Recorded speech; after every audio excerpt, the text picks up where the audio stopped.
Первый обзор первых умных часов от Tissot в этом ролике.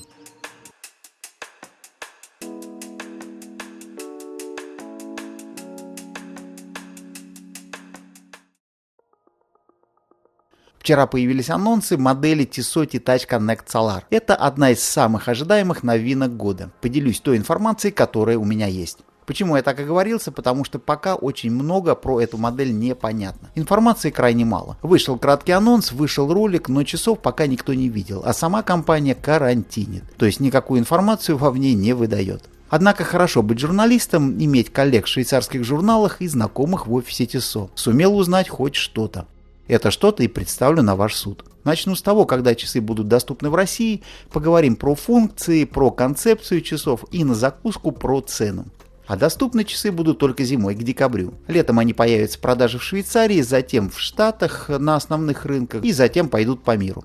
Анонс умных часов от Tissot мы обещали еще месяц назад, когда рассказывали про умные часы от Casio. Правда, самого анонса я ждал чуть позже, в июне. А уж сейчас вообще не ждал. Дело в том, что Швейцария находится на карантине в связи с коронавирусом. Хотя сперва там обещали дать ситуацию устаканиться самой, типа пусть все переболеют, никаких мер предпринимать не будем, но в итоге пришли к довольно жесткому варианту карантина, когда компании не работают. И очень удивительно в этот момент узнать про появление новинки.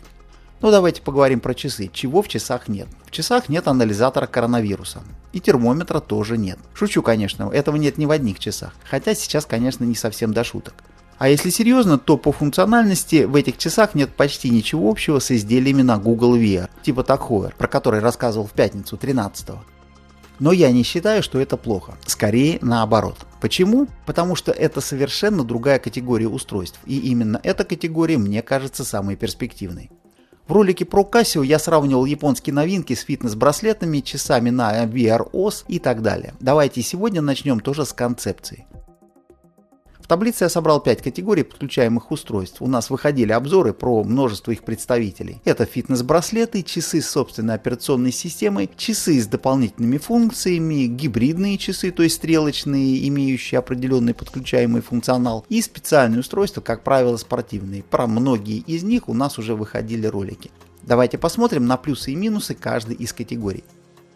Смарт-браслеты отличаются доступной ценой и небольшим, но достаточно разумным функционалом и приличной автономностью. Почти полная противоположность – это часы с собственной операционной системой. Здесь мы видим колоссальный функционал, в том числе возможность загружать программное обеспечение сторонних компаний и достаточно хороший имидж, который несет базовый бренд. Главными минусами обоих категорий является то, что эти устройства не могут жить без телефона. Даже переставить время вы на них без телефона не сможете. Обе категории имеют специфичный дизайн, например, тот же самый Apple Watch большую часть времени представляет собой что-то похожее на черный квадрат Малевича. И все эти устройства довольно быстро устаревают, как правило, живут они около года. А у часов собственной операционной системы есть еще и такой колоссальный минус, как низкая автономность. Хорошо, если они способны работать от батарейки 2 дня.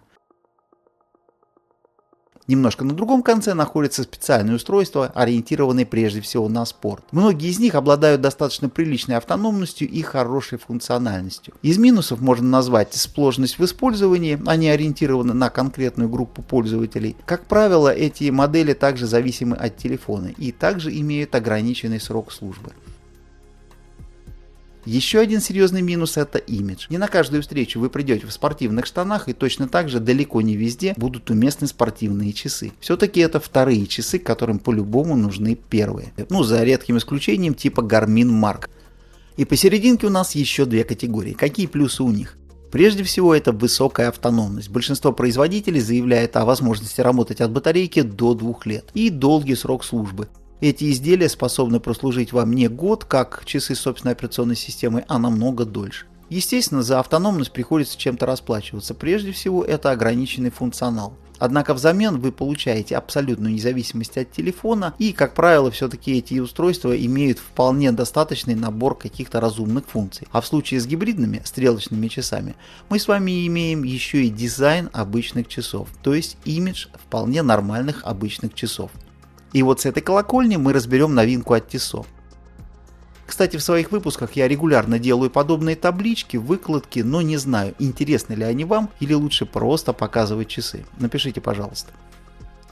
Пресс-релиз Tissot T-Touch Connect Solar начинается со слов о том, что это не гаджет, а часы с дополнительными возможностями. Это касается и начинки, и внешности. Основой для новинки стала модель T-Touch Expert Solar. И внешне, и функционально это очень близкие родственники. Новинка тоже заточена под людей активных. Здесь есть те же самые метеодатчик, альтиметр, компас, таймер, хронограф с промежуточными замерами, индикация второго часового пояса, вечный календарь, будильники. Похожи они по дизайну и материалам. Корпус выполнен из титана и имеет PVD покрытие черного или цвета розового золота. Будут версии с резиновыми ремешками или титановыми браслетами. Компания отмечает, что эти износостойкие материалы позволят часам не устаревать, в отличие от гаджетов. Отделка, как у приличных часов. Корпус не маленький. Рант выполнен из керамики, сатинированной поверхности, сглаженные углы. Водонепроницаемость спортивная, 100 метров. Как и обычные T-Touch Expert, часы управляются головкой, двумя кнопками и тактильным стеклом. Верхняя кнопка активирует тактильное стекло, нижняя переводит на главный экран. Так же, как и в обычных T-Touch, экран имеет 6 активных зон, отвечающих за свои функции. И, конечно, вам всем интересны как раз таки функции. Повторюсь еще раз, Tissot T-Touch Connected Solar – это в первую очередь часы. Не гаджет, не мини-компьютер на запястье. Их базовая функция – показывать время. Плюс они умеют все то, что умел T-Touch. Плюс имеют трекер активности и, самое интересное, уведомления, вибрации или на экране в нижней части циферблата. Часы используют собственную операционную систему Swatch Alps. Она была разработана Swatch Group вместе со швейцарским центром электроники и микротехнологий. Операционка совместима с iOS, Android и Harmony. И здесь ответ на вопрос, будут ли продаваться новые часы. Будут. Гарантированно. Harmony – это операционная система от Huawei, а Tissot T-Touch Connect Solar – это первые смарт-часы, совместимые с этой операционной системой. Совершенно очевидно, что китайцы эту модель покупать будут точно, а рынок там огромный. И вновь, T-Touch Connect Solar – это не гаджет. Часы могут прекрасно работать автономно вообще без телефона. Автономно – это значит долго и удобно. Автономность им дает сочетание трех решений: разумно ограниченного функционала, отчасти особого дисплея и, судя по всему, новые батарейки. Второй элемент, который обеспечивает высокую автономность, это экран типа MIP – Memory in Pixel. Он похож на пассивный дисплей, обновляется только при необходимости и за счет этого сохраняет заряд батареи. При этом он легко читается даже в прямом солнечном свете. Кроме того, часы обладают адаптивной системой, которая может включать подсветку, когда окружающий свет тускнеет. Это все хорошо, скажете вы, но сколько же автономность новых часов? Без зарядки до 6 месяцев. Но, как указывает компания, по сути почти бесконечно. По крайней мере в основном режиме при отключенных уведомлениях. Залогом этого служит солнечный элемент. Он расположен под циферблатом и позволяет подзаряжать часы от света, как и в T-Touch Expert Solar. По практике лет по 15 подобные часы вполне себе служат без какого-либо вмешательства. При включенном Bluetooth время автономной работы зависит от нескольких факторов, таких как частота визуальных или виброуведомлений, подсветка, адаптация к уровню окружающего света и объем передаваемых данных. В релизе указано, что часы поставляются вместе с зарядным устройством, но оно почти не потребуется. Контактная или нет зарядка неизвестно. И опять, чего в часах не хватает? Здесь нет датчика сердечного ритма. Видимо потому, что он слишком активно кушает энергию. Нет картинок мультиков, нет разноцветных циферблатов.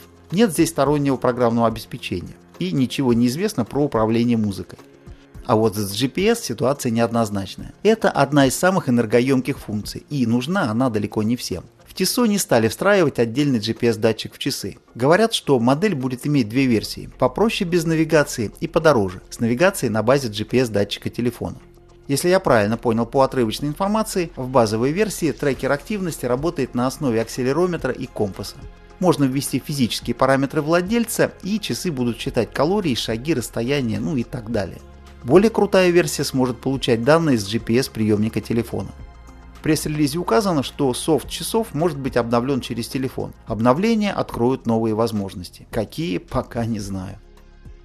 Очень интересно мне показался последний раздел пресс-релиза – конфиденциальность. Компания подчеркивает, что T-Touch Connect Solar не занимаются сбором и передачей данных. Ваша личная жизнь, то, где вы находитесь, что делаете, останется только в мобильном приложении и не будет передано другим организациям. И если верить описанию, в ваши часы не смогут залезть никакие сторонние поставщики программного обеспечения.